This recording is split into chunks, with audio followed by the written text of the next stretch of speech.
national en 30 questions. On va s'intéresser maintenant à un nouvel outil mis à la disposition des vignerons à M en Savoie. C'est un pressoir collectif en quelque sorte. Il vient d'être inauguré. C'est une évolution qui entre vraiment dans le cadre de l'avancée des vignerons, bien sûr, mais aussi dans le cadre du respect et de la préservation du patrimoine. Regardez.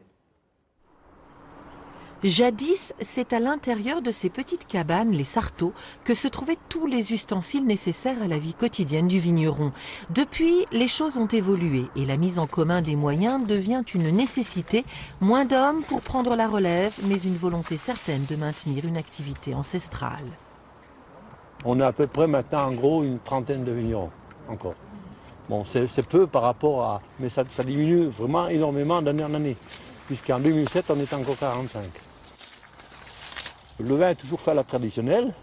Donc c'est les caisses à vendange en bois, on porte ça sur le dos, on y verse, on y écrase avec les pieds et les bottes ou à pieds nus, selon le choix, de manière à faire éclater les principaux grains et on y met dans la cuve.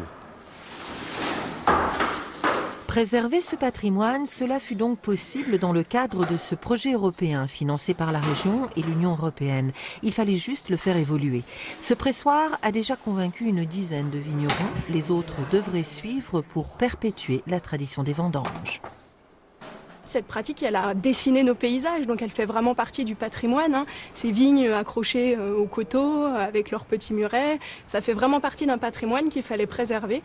Et ça permet aussi de conserver une petite activité agricole en marge de l'activité touristique pour laquelle la Tarentaise est connue.